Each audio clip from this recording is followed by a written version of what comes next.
ஆச்சாரிய பதத்துக்கு சிறப்பு. நம்முடைய மூலப்புருஷரான ஸ்ரீசங்கரரை ஆச்சாரியாள் என்றுதான் சொல்லுகின்றோம்.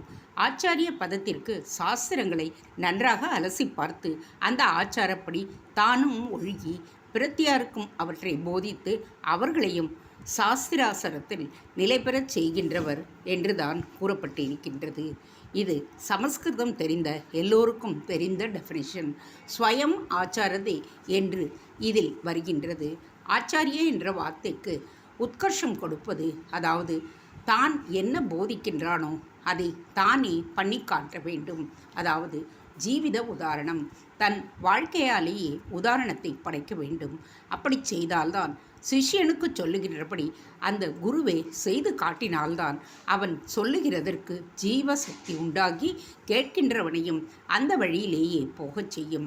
இல்லாவிட்டால் காதுக்கு ரம்யமாக மூளைக்கு ரஞ்சிதமாக இருப்பதோடு க்ஷண காலமே இருந்து அது முடிந்து போய்விடும்.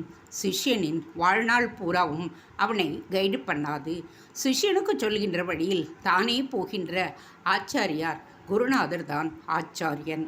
புத்தருக்கு அந்த மதத்தில் அநேகம் பேர் கொடுத்து முக்கியமான பெயர்களில் ஒன்று ததாகதர் என்பது. அதற்கு அநேகம் அர்த்தத்தை சொல்லுவார்கள். நேர் அர்த்தமானது ததா என்றால் அப்படியே, கதர் என்றால் போனவர்.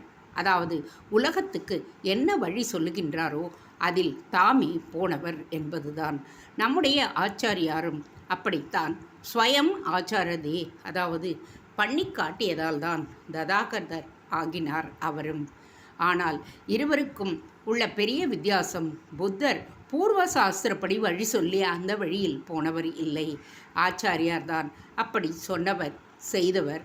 தர்மசாஸ்திரத்தில் ஆச்சாரியாரின் லட்சணம் சொல்லும் பொழுது பூநூல் போட்டு வேத அத்தியாயனம் பண்ணுவித்து அப்புறம் கல்பசாஸ்திரம் முதலான எல்லா வேதங்களையும் அதோடு நின்று விடாமல் ரகசியம் என்று சொல்லப்படுகின்ற வேதாந்த சாஸ்திரமான உபனிஷதம் முடிய சகலத்தையும் உபதேசிக்கின்றவரே ஆச்சாரியார் என்று இருக்கின்றது. தேங்க்ஸ் ஃபார் வாட்சிங். Please subscribe.